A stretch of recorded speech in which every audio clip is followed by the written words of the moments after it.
Bonjour à toutes et tous.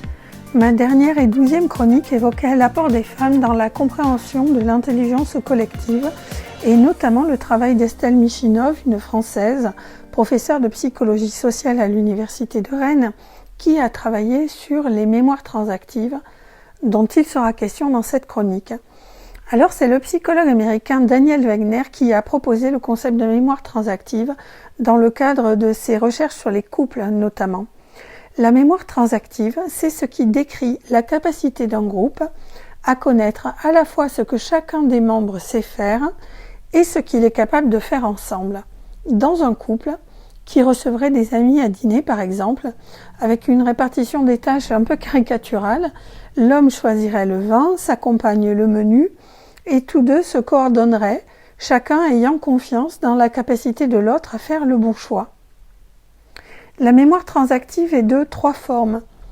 Il y a une mémoire de spécialisation, chacun a son expertise. Dans l'exemple choisi, toi le vin, moi je choisis le menu. Il y a également une mémoire de coordination. Nous savons à l'avance qui choisira le vin, qui choisira le menu, et nous n'allons donc pas passer des heures à déterminer qui fera quoi. Et enfin, la 3e mémoire, après la mémoire de spécialisation et la mémoire de coordination, c'est la mémoire de crédibilité, c'est-à-dire la confiance dans l'expertise de l'autre. Je ne questionnerai pas ton choix de vin, ni toi celui du menu. Une équipe apprend à produire des résultats exceptionnels, et c'est Peter Senge qui nous le dit. C'est l'auteur de la 5e discipline dont je vous recommande la lecture. Et en effet, on sait bien que les équipes toutes jeunes travaillent sans doute moins bien que les équipes plus aguerries parce qu'elles ne disposent pas de la mémoire transactive. En revanche, une équipe comme la Patrouille de France passe des heures à développer cette compétence. La confiance entre les pilotes, mémoire de crédibilité, doit être absolue, de même que leur capacité de coordination. Et je vous livre ici un paragraphe de l'article de Cédric Tranchon, ancien leader de la Patrouille, paru dans la Harvard Business Review de novembre 2014.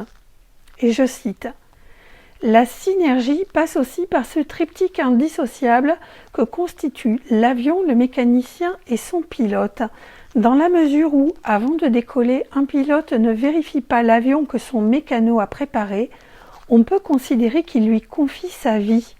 Entre eux, la connaissance de l'autre doit donc être parfaite et la confiance indéfectible. Enfin, favoriser l'autocritique et le franc-parler au sein du groupe permet de fluidifier les rapports afin que la performance collective dépasse la somme des performances et des états d'âme individuels. » Et nous avons là, me semble-t-il, une très bonne description de la mémoire de spécialisation, de coordination et de crédibilité. Et enfin, en abordant la question de l'autocritique, Cédric Tranchon aborde le débriefing, une des techniques qui permettent aux équipes de développer leur mémoire transactive. Et la mémoire transactive peut ainsi se développer à partir d'un simple système de feedback. Une méta-analyse a ainsi révélé que les équipes qui utilisaient les débriefings ont une performance de 20 à 25% supérieure aux autres équipes. Et c'est bien parce que les équipes apprennent que cet apprentissage peut se diffuser à l'ensemble de l'entreprise. Une étude conduite par Gallup concernant 11 441 équipes a montré que la connaissance que chacun des salariés avait de ses propres compétences et de celles des autres membres de l'équipe était plus prédictive de l'engagement et des succès de l'équipe que sa composition même. Les membres d'une équipe qui connaissent les compétences des autres se coordonnent mieux, évitent les conflits et finalement développent une meilleure cohésion d'équipe. Ce sont toutes les vertus de la mémoire transactive. Pour en revenir à Estelle Michinov, ses études sur la mémoire transactive des groupes ont démontré une corrélation entre celle-ci, la performance, comme on l'a vu plus haut avec Gallup, et la qualité du travail perçu. La mémoire transactive facilite les apprentissages, le transfert de connaissances, la créativité et l'innovation, et elle a des effets positifs sur l'identification à l'équipe.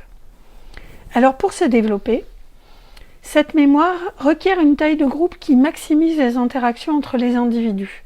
Et c'est donc plus compliqué de développer de la mémoire transactive à 50 jusqu'à 10 personnes. Et on pensera ici à Jeff Bezos, pour qui une équipe doit pouvoir être nourrie par 2 pizzas maximum, donc 6 à 12 personnes. Chez ReturnPass, une entreprise de la galaxie Google, les équipes idéales comprennent entre 6 et 8 salariés. Et beaucoup de recherches démontrent d'ailleurs que les équipes plus petites, moins de 10 membres, communiquent mieux, ont plus de succès, connaissent une meilleure qualité de vie au travail et ont moins de conflits.